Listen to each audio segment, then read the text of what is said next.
SCCRESA TV presents in 3, 2, 1, Dateline Schools with your host, Terry Harrington. Well, this week on Dateline Schools, we're on the road visiting Memorial Stadium, and we're getting ready for the Crosstown rivalry between Port Huron High and Port Huron Northern.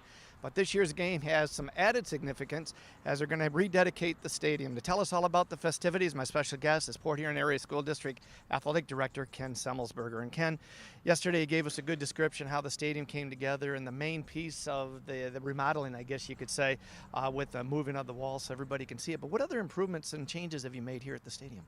Well, I think the first thing you'll see is a new scoreboard.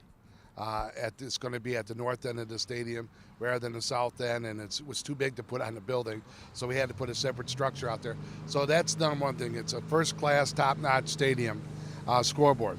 Second thing, you'll see the improvement on the stadium with the northern press box. That's been expanded to be basically the same square footage as the one on the Port Huron High side. You also, what you will also see is new bleachers at the softball stadium and new tracks at both high schools. At both Port Huron High and Northern, you'll see brand new improved 8-lane tracks that are beautiful. Inside the stadium, you'll see, inside the clubhouse, you'll see new lockers, new bathrooms. The floors have all been redone. And the whole facility's been upgraded to it's one of the top stadiums in the state of Michigan, if not in the country as of right now.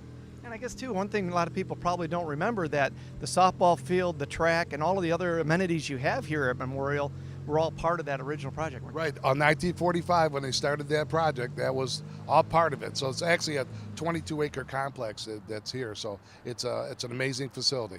And other than some changes earlier, this is probably the first time anything major like this has been done here, isn't it? Correct. Yep. This will be the first major renovation in over 60 years.